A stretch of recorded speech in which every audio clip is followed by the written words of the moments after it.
Podcast with your host, Kevin Blaze. Are you ready? Join the conversation about music, don't stop, politics, sports, and pop culture. It's my culture, it's my life. So sit back, relax, and enjoy the show. Turn it up. And now, Kevin Blaze.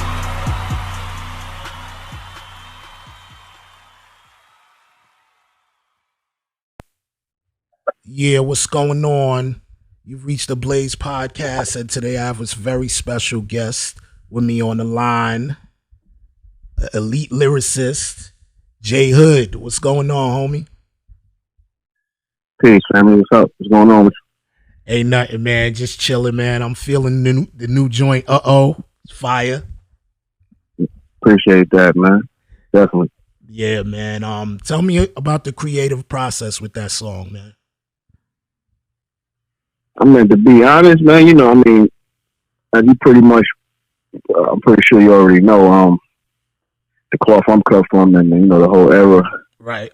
Where I came in, it was all about lyricism and bars and stuff like that. So, obviously the game has changed, as far as like the sound, mm-hmm. You know what I mean? It's more, this is something that takes place regularly after, it's like a generational thing. So right now it's different. So you have to be able to adapt.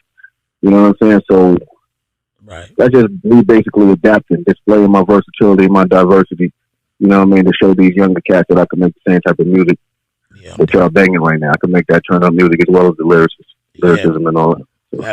Definitely. I think the first time I heard you, it was on a Clue freestyle with the whole D Block freestyle where you was rapping on the 1-900 Hustler beat. Killed that joint. Oh no, see, yeah, no doubt. See, that was the thing, right? That was before it was even a D Block. You know what I mean? That was before we even created that name. Okay. That was when Kiss dropped the Kiss the Game Goodbye. Yeah. And he took me and two of the other homies from Yonkers up to Clue. Okay. And it went crazy and all that. Yeah, man. I remember he was like, you might see me in the 4+4. Yeah, that shit was crazy. 4+4, 4 years before it hit the showroom floor, man. Yeah, that was crazy. I think that was on the Monday Night Mixtape, if I'm not mistaken. Definitely. Yeah, man, that was dope, man.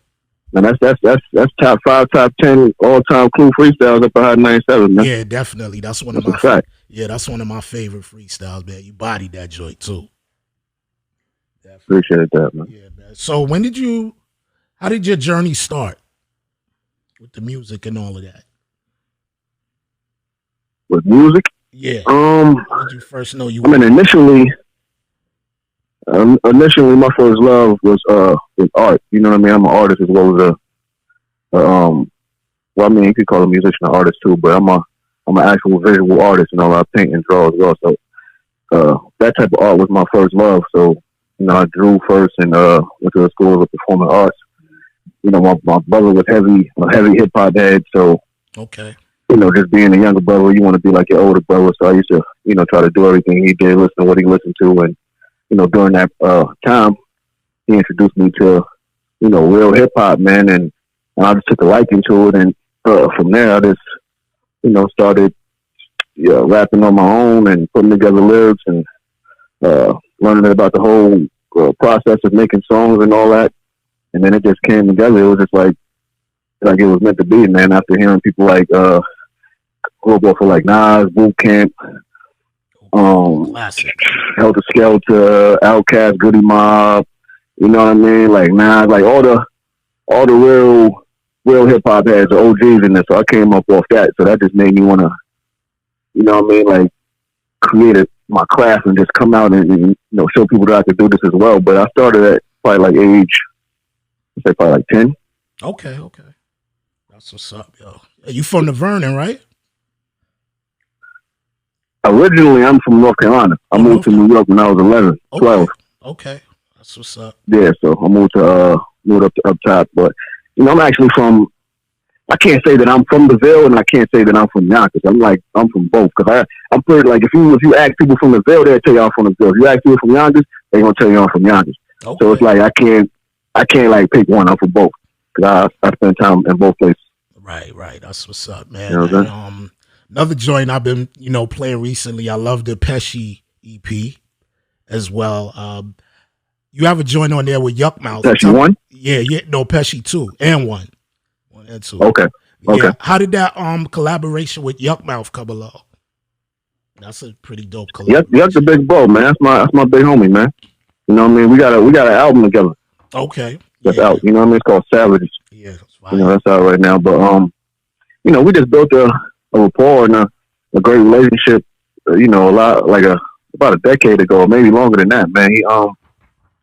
I first met him in Miami. He seen me battling somebody on Collins, I think it was, and ever since then we just kept in contact. He contacted me to get on one of his projects, and then after that I did the same thing. And you know, we were just like, you know what, we got a good chemistry. Let's mess him up and do a project together. So we ended up doing that.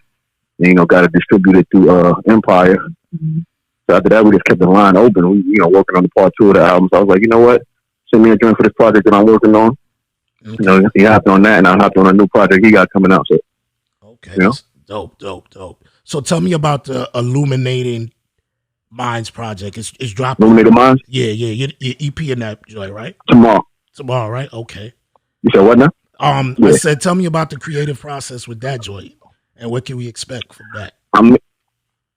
Basically, to be completely honest with you, man, we that project is about 2 years old right now. Oh, wow. I have a lot of material I just been sitting on because I'm like conscious about the material that I release, and I'm real big on timing and all that. So we've been sitting on that for a minute. Originally, you know, I'm not even gonna say originally yet. It's me and an artist by the name of Future X out of Hartford, Connecticut. You know, on that project. So it's a collaborative project. But originally it was supposed to be me, Ali Vegas, and Future X. But Ali, he wasn't recording as fast as we were. You know what I mean? And I guess he had other things he was doing. Everybody was doing their own thing, and it just never happened. So he was like, you know what? We'll find time to put it out. And before you know it, 8 months passed, a year passed, a year and a half passed, 2 years passed, and then all these different things started taking place. You know what I mean, within the world, like the COVID, and then, you know, social justice issues and stuff like that. So I'm like, you know what? This is a perfect time to drop it, because the project is basically highlighting social justice issues and racial injustices, and just pouring out knowledge to people that aren't knowledgeable in the areas of knowledge itself, and just the whole conscious vibe, period. Right. So we're just speaking about Black excellence, Black greatness, and just giving people a little bit of knowledge itself on that. Not even a little bit, a lot of knowledge itself, and you know, it's gonna go over a lot of people's heads. Right. We guarantee that.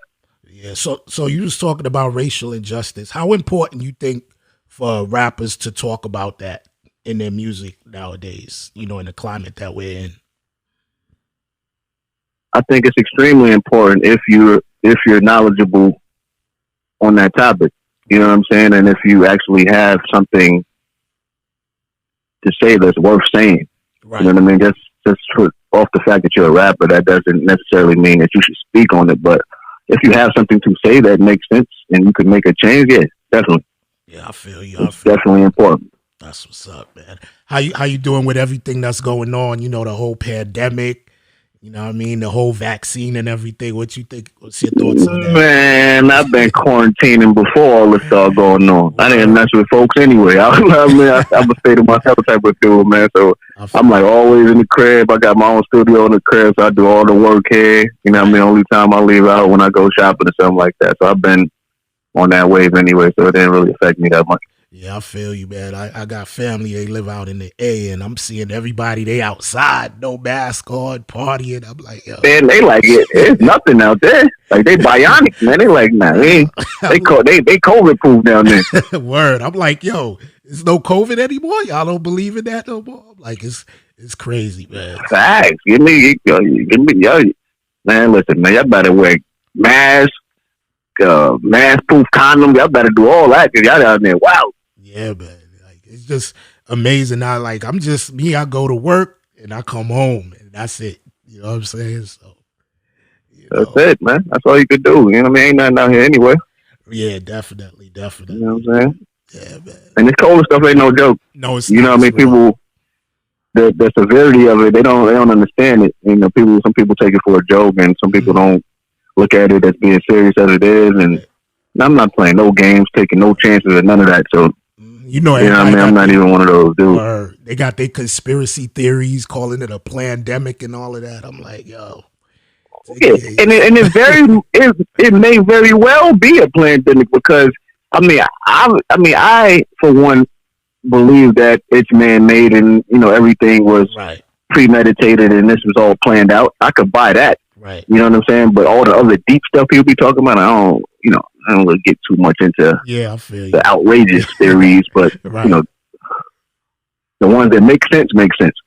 Right. I feel you.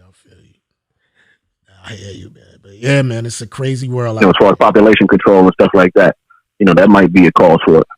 Yeah, that's true. So, I mean, what's one thing that you wish you have, known before you began your career? You know what I'm saying, about the music industry? Man, I just wish I knew how much power that I had within self.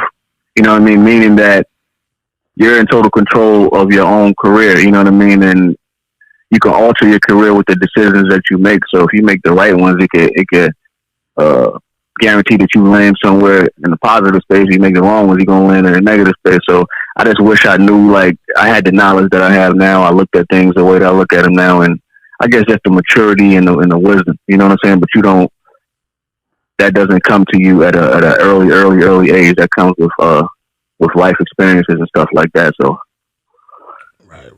But you live and you learn, though. So some of the stuff that you go through, it's necessary for you to go through it because it makes you the person that you are.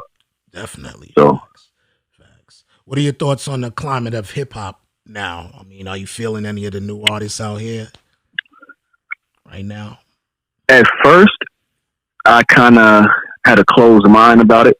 Mm-hmm. You know what I mean? As far as being, I don't know how old you are, but being from 42. The era that I'm okay, you're a little bit older than me. Yeah. So being from the era that I'm from, and you as well, mm-hmm. It was, like I said, it was about lyricism and lyrics and hard beats and stuff like that. So I was more so into that mind frame of things. So when I started hearing all these new cats and all that, you know how we looking at them. I'm like, man, this shit whack, man. Right. You know what I mean? Like, I ain't messing with this, man. Right. You know what I mean? They ain't saying nothing. They out here saying anything, man. Right. Until I really I'm like, let me give some of this stuff a try, man. You know what I mean? And try to see exactly where they're coming from. Because when I was younger, we looked at older people and their music as being whack too. So it's like I said, it's a generational thing. So I'm like, you know what? Let me check some of this stuff out, man. Right. And what I realized is that a lot of them aren't like whack as I thought they were. You know what I mean? It's just, they're actually very talented. They're just different. Fact. You know what I mean? Like they didn't come up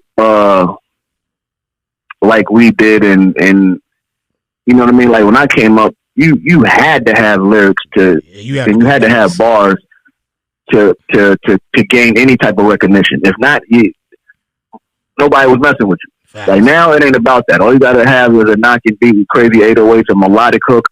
You know what I mean? Some simple lyrics. And maybe a little HD video where with you, some tattoos and a gun, and you dancing or something. You lit, on SoundCloud and you whatever. You Gucci. You know what I mean? So it's just different. But what I do like about the game now, like to go back to what you said, the climate. I think we're in a good space, right? Because the younger artists right now, they're a hell of a businessman. You know what I mean? They're able to the revenue that they generate, nowadays. Is ridiculous. You know what I mean? Like they out there balling. So they were able to do what we couldn't do. You know what I mean? As far as like getting that bag, they all about the bag these days. Facts. So I'm happy that these younger guys are in a position to be businessmen, to control their careers, and things of that nature. So I think it's a cool space. But do you think people don't respect lyricism as much as when we was coming up? They definitely don't, because it don't matter as much as it did. Right. You know what I'm saying? Like we used to like look at that and hold that as like, yo, man, this is law. You have to be nice. Like that shit don't mean that these days, man. Like all they want to do is bop. Yeah, all they want to do is get lit. So if the beat is knocking, right, and they got bass in it, and the hook is catchy, and that's all they want to hear. They don't really care about what you're talking about or what you're saying. Like I remember vividly one time a younger cat told me like, yo, Hood, you nasty. I ain't gonna lie, I don't be trying to like do all that thinking and all that. Like I just want to hear a crazy beat, like, you know what I mean, and simple hook. I don't want to be thinking and all that like that. I'm like, what? And when I heard him say that, I'm like, yeah, it's different out here, man. Like, you know what I mean? Like I don't have to go as hard with these lyrics because they're not even going to dissect them like that. It's going to go over their head and like, nah, man, I have to figure out a way to simplify. Yeah, niggas. You know what I mean? My shit. And yeah, my little bro, he was telling me, he was like, man, ain't nobody trying to hear no bars. Niggas want to get lit. I'm like, yo. Fact. I'm like, yo. And it's crazy because you look at it like for a minute, I was like, yo, man, I'm lost. I don't know what the hell going on out here. And I don't know what they want to hear. Right. I don't know because the shit they think is hot, I think that shit is garbage. Yeah. And the shit that they think, you know what I mean? I'm like, I don't know, man. Yeah. So it just took me a while, but I'm capable of making the type of music to cater to them though, because right. You know, that's the thing, man. People have a misconception, or they probably think they know, like exactly what my style is, or they try to place me in a box. Like, you know what I mean? Like he's just this type of person because he came up with the lie, so he got to stick to this. Right. But in all actuality, that's not what I am. I never was in a box. Even when I started off with them, and you know, before we even started D Block, they seen that I was versatile. I had a vocal coach. I went to vocal classes. I did wow. You know, I did heavy harmonizing. Okay. And right now, man, like I said, I got like I say probably like a good 7 albums stashed up, and just different type of music though. I have like a whole album full of turn up music. I got a whole album full of conscious music. I got a whole album full of, you know, just something else. It's because I like trying different things. You know what I mean? I like you versatile because I believe that you aren't a true artist if you're not diverse. Facts. You know what I'm saying? Like that's what makes a true artist. That's what like Jay-Z. Like Jay-Z, like I ain't gonna lie, like let me see, I'm not gonna make that comparison, but like let's say Jay-Z, he'd come on the regular beat with a regular tempo, and then he'd give you a smooth flow, or he could change it up and give you a jigga what, jigga who, like, you know what I mean, and switch it up like that. So exactly, you can never pinpoint exactly how he's gonna come. Exactly, yeah. And you know, that's how I look at myself. Yeah, that's what's up, man. I always wanted to ask you, did you ever feel like intimidated when you were coming in with, you know, the locks and stuff like that? Did you ever feel intimidated in the booth with them? Nah. Okay. Or you was like, yo, not at all. You know what? Kill him what on it this was joint right here. Yeah, look, yo, man, that's exactly what my mentality was, because they made my mentality like that, because they told me from the gate, like, look, man, anytime, regardless if it's us or anybody else, anytime you're on a track with anybody, regardless if it's yours or not, body it like it's yours and write to it like it's yours. You know what I'm saying? Regardless of who it is. So that was my approach every time I hit the booth. You know what I'm saying? Like, and I didn't care who it was. It could have been Kid Styles. I'm trying to bite your head off. I feel you. And that was it. I got like 3 more questions for you. So, who's J Hood's top 5 MCs? Top 5 MCs, or just top 5 like rappers, period? Top 5 rappers, period, of all time. Pac, my favorite. That's the GOAT to me. You know what I mean? Like, that's number 1. Okay. Number 2, Hove. Right. Number 3, Nas. Okay. I get big number 4. Okay. And I'd say, I'll probably go old school with number 5 and say like either Rakim or Kool G Rap. Okay. That's a solid. You know what I'm saying? 5. One of them two. That's a solid top 5. Yeah, I'm feeling that, man. That's what's up, man. Any crazy stories from back in the day? Any crazy D Block stories? Man, way too many, actually. I don't even know where to start. I'm like, I really don't even. Yeah, it's too many. I would have to like. You have to be like, you have to ask me about something because I wouldn't know like what to just start and be like, I remember this happening. Right. What I will tell you is though, I have a autobiography coming out at the I say towards the end of the year. Okay. Entitled "Tales from the Hood," which was the title of it was supposed to be my first LP with D Block, but it didn't happen. So what I did was I just used that title for the book.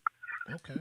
So in the book, it basically just runs down, gives people a rundown of my whole life from a childhood living in North Carolina to my transition to moving up to New York and meeting these guys and just the whole story of meeting them, how I met them, and just how everything played out. Because what a lot of people don't know, I was supposed to sign the Rough Riders first before. Oh, really? Before we started D Block. Okay. Yeah, I used to go there, battle, me, Cass, Drag, all of us used to be battling heavy, all type of people, man. And then, me and Sheik got sat down over time, and he just told me like, listen, man, you could sign over there, or you could come here, and we could create something from scratch ourselves. You know what I'm saying? And you could be looked at as being part of creating something, and not joining something that's already created. Right. So I was like, say no more. And we sat down at the table collectively and came up with the whole idea to start D Block. And that's what that was. But I was definitely supposed to be on Rough Riders first. Oh, okay. That's what's up, man. So when it's all said and done, like matter of fact, I got a story for you. Matter of fact, okay. I don't know if you heard this because I told it before, but the platform, might not have reached where it was supposed to be. Okay. This is how hungry I was coming up when I first moved to New York. Right, I don't know if you ever heard of Jay Arms. He's like he was a dude that did all the instrumental CDs rappers used to I heard him. Get the beats from. And all right, so when I first moved up here, we moved in a shelter because it was like a real dream. You feel what I'm saying? My mom moved up here because she felt like I would have a better chance of pursuing my dreams if we moved to New York. Right. Because living in North Carolina where we lived at, I had an opportunity to be signed to EMI Records at 11. Oh, word. So when my mother learned that I would miss school, she declined the deal. So we ended up moving to New York, and after we left the shelter, ended up going to the Vernon, and then from the Vernon we went to YO. And when I was in YO, I learned about the Lies, and because I wasn't too familiar with them being from North Carolina, I learned there was a group of Puff Sign and Yonkers. I did a little research on them and all that. I'm like, okay. And me, I was real bold, man. I found out where they hung at. I just started going around there, you know what I mean, and then just hanging around, like it sounds crazy, but like really just like lingering around and hanging around to the point people like, yo, who the hell is this little nigga over there, man? Like, who is that, man? Right. I was like, they're like, yo, who is that? Right. You know what I mean? So I was like, yo, man, I'm Jay, man. They're like, Jay, where the hell are you from? Like, and I kept coming around, and I ended up finding out where Sheik lived at. I went to Sheik crib with my demo, you know what I mean, and a flyer. Right. And he wasn't there, but his uncle answered the door, and I gave him the flyer and the CD and told him who I was and all that. And he was looking at me, Uncle. He was like, yo, who are you, man? I'm like, yo, I told him my name. He's like, yo, you came to the crib? I'm like, I'm trying to be heard, man. Right. Like, you know what I mean? Like, right. So he took that, and it was just crazy because after that, we established the bond, you know what I'm saying? And it was what it was. But even before then, around the same time, we was living in the shelter. My mother just so happened that she befriended a woman that happened to be Mace's mother's friend. Oh, okay. They grew up together in Harlem. So she told us, I was big on Mace. So I'm not gonna lie. Like I wanted to be Mace when I was like in junior high and all that. So Mace was dope. Murder Mace. Everybody, Mace was that dude. You know what I mean? He had all the chicks, all that. I'm like, man, listen, man. So, so she like, yeah, I know where his mother lived at and all those. I'm like, what? So, a lot of people didn't know his mother used to live in Mount Vernon on South 10th Street. Okay. I mean, South 10th Ave. Right. So I found out where she lived at. I did the same thing. I went over there with my demo and with a flyer. You know what I mean? I went with my mother actually though. Okay. So, she came to the door. She's like, "Who are you?" I'm like, "Man, I'm your son's biggest fan, man." Asked her could she give him the CD, and I just told her like, I admire him and all that other stuff, and that was just something crazy that a lot of people don't know. I went to Mace's mother crib with my demo and try to get her to pass it on to him. Wow, definitely didn't know that, man. Damn, that's what's up, man. Yeah. Yeah. You see the limits you got to go through when you hungry, man. The limits you got to go to. For real. Excuse me. To try to get on. For real. If you really want it, you got to chase it. Exactly. You definitely got to take it, man. I like that, man. You was very. They looking at me like I was crazy for popping up at people's houses. They like, are you crazy? You coming to my house? I'm like, man, I'm trying to get on, man. Hey, man, you wanted it bad, man. Do you keep in contact with any of them? Any like Sheek or Kiss or any of them? I'll reach out to them every now and then just to I don't know, like we just came up on I think the 20th anniversary of the We Are the Streets album release. Classic. Yeah. So what I did when that happened, I reached out to each and every one of them and just thanked them for the opportunity and the wisdom and just the whole, just for everything. You know what I'm saying? Like, regardless of how it happened, I just, reached out to them on that. So, but I speak to them every once in a while. Like, if I go to Yonkers, I might pop up at the Juice Bar. Okay. Or I might pop up on the block over there with the Young, or I'll go to Wahlberg or something like that. But I'm always like around people that they're around, so it's like it's a real close thing, man. All their people follow me, I follow them, so it's like we're like tied hip to hip.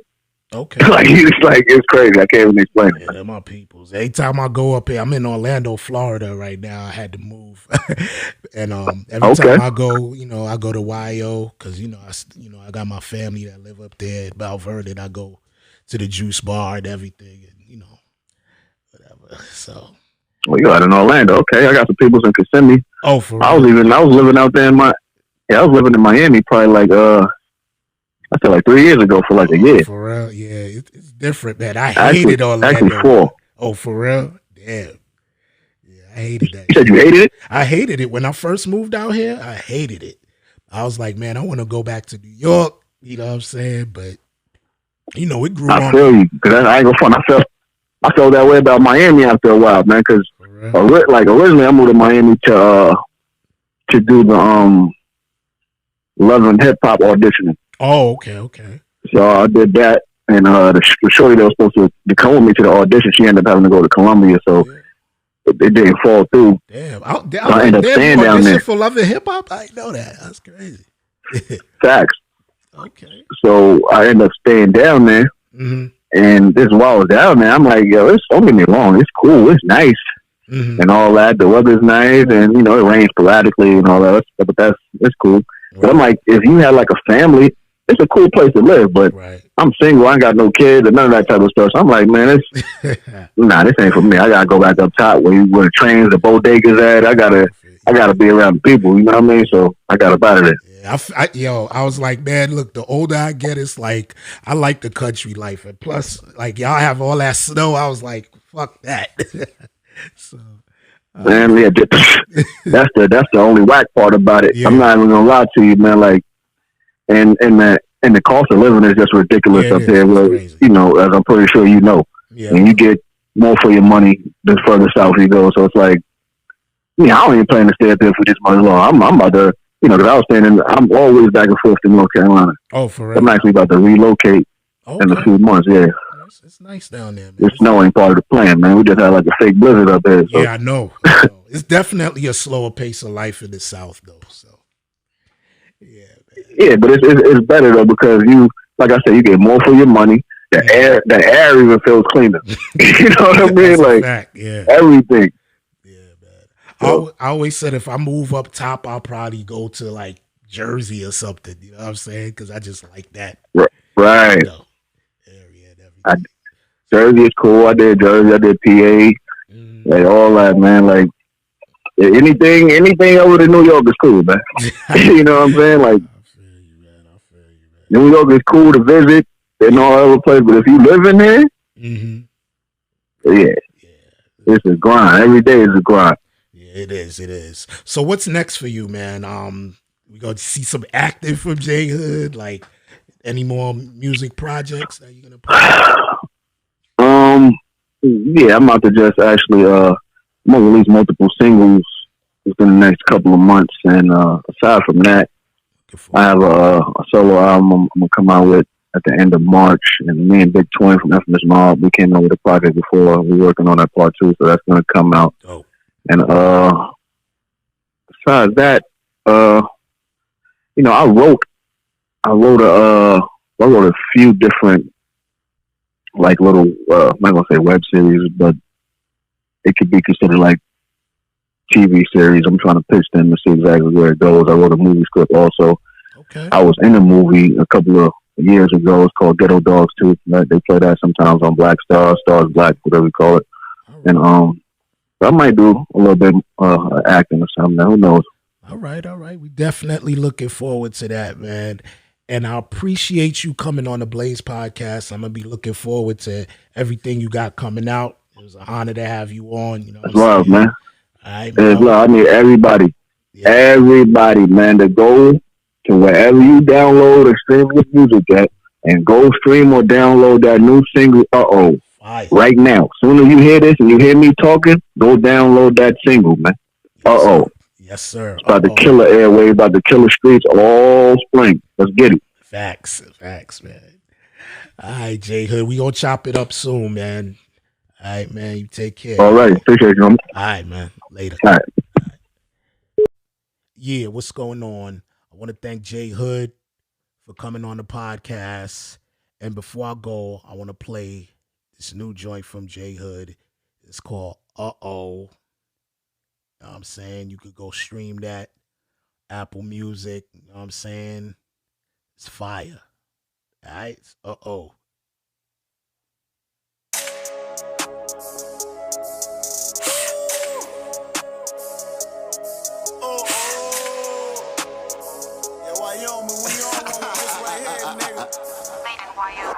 Gang, new suppress on the case. Man down when we spray. Sneak this into the top, bitches, so he shot his ass in the face.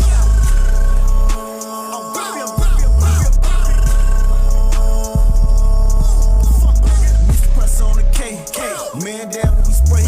Sneak this into the top, bitches, so he shot his ass in the face.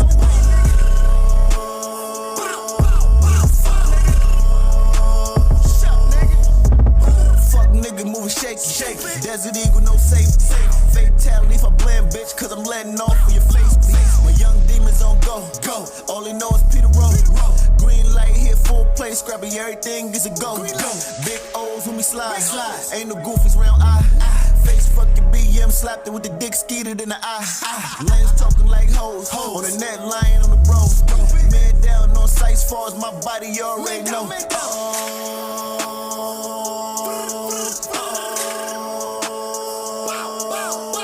I try to tell y'all dumb niggas, every nigga around me is savage. Shoot your ass in the face twice while you doing the Junebug challenge. Nigga or op, hit him up. Bet you the double drum, lift him up. Don't pull up the grippy tough. Pussy ass rappers ain't bitch enough.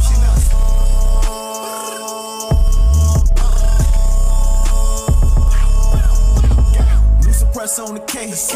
Man down when we spray. Sneak this into the top, bitches, so he shot his ass in the face.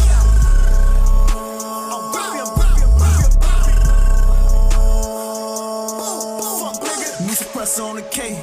Man down when we spray. Sneak this into them top bitches, so he shot his ass in the face.